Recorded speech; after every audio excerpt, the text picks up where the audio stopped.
Hello everyone and welcome to our YouTube channel Fundamentals in Depth. Today we will be discussing about Article 19. Now Article 19 is a very important article given in the fundamental rights. Okay, our Article 19 talks about the freedom of Indian citizen. Okay, and you should know that liberty is a very integral part of a preamble. So it caters towards providing liberty, providing freedom to Indian citizen. And by Indian citizen, I mean to say that only Indian citizen. So this right to freedom is provided only to Indian citizen and not to the foreigners. So that means that if the state, it violates your freedom, then the Indian citizen can approach Supreme Court or High Court for constitutional remedy. Okay. So Article 19 forms the core of the chapter of fundamental rights in the Constitution.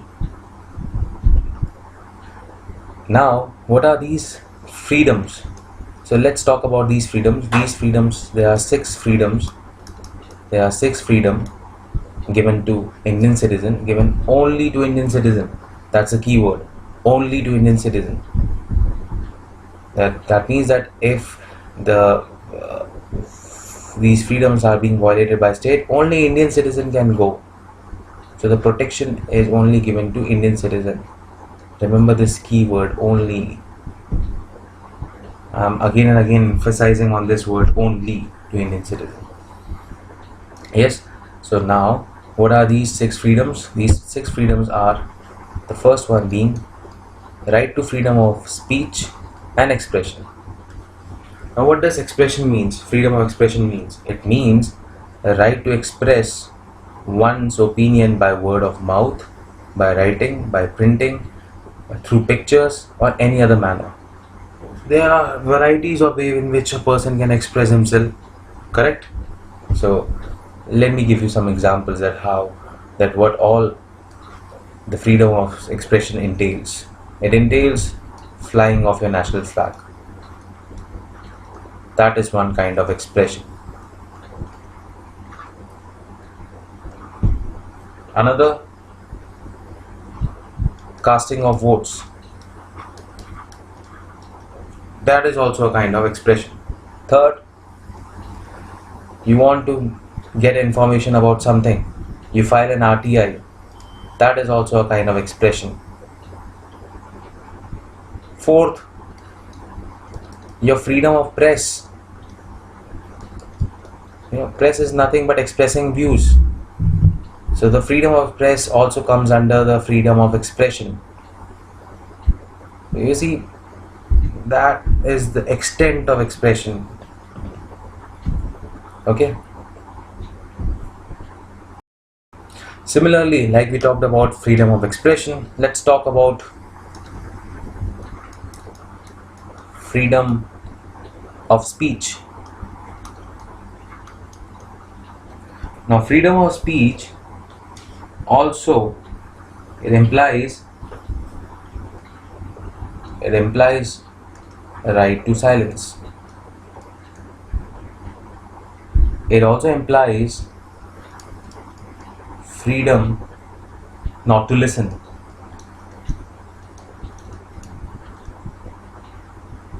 Or not forced to listen. So these are your freedoms. No one can force you to listen. If you don't want to listen, don't listen. That's your freedom. If you don't want to speak, your right to silence is also a freedom. So that all comes under the freedom of expression. Freedom of speech, sorry. And the freedom of expression, I told you that that is expressing one's opinion through word of mouth, writing, printing, picture, any other manner. In any other manner, I told you about flag. I told you about casting vote. I told you about filing an RTI. I also told you about freedom of press. So this all comes under right to freedom of speech and expression. That's the wideness of this first freedom. The second freedom is right to assemble, but you should assemble peacefully and without arms. Third right is right to form association. Okay. Fourth right is right to move freely throughout the territory of India. Now, is it throughout the territory of India? No. The Constitution provides some restrictions to the movement of the citizen of India, and those restrictions will be dealt in the later part of the second video. Okay. Then the fifth right is right to settle and reside and settle in any part of the territory of India. Similarly, is it any part of territory of India? No. Here also certain restrictions are being given in the Constitution. And lastly, we have right to practice any profession or any occupation, trade or business. In a similar way, I will say that any profession, any trade. Now, what about the trade and the businesses on which the government has an exclusive right? Can you do that business? Can you do that trade? No, only government can. So in this case also you have some restrictions, some restraints. So that also we will be talking in the second part of. Now you will saying that there is one particular right which has been left.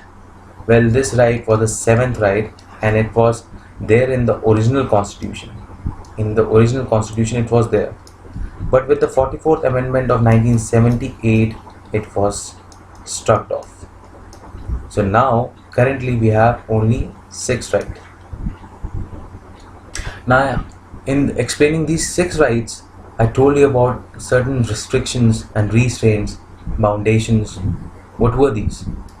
See, these were the restrictions which are being defined in our constitution, and they are defined in Article 19 only.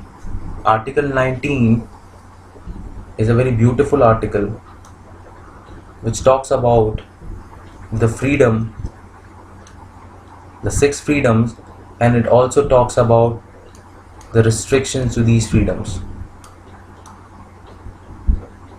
So it's a very complete article. It's a very complete article, and that's why it is very important, and that's why we are taking up in 2 parts.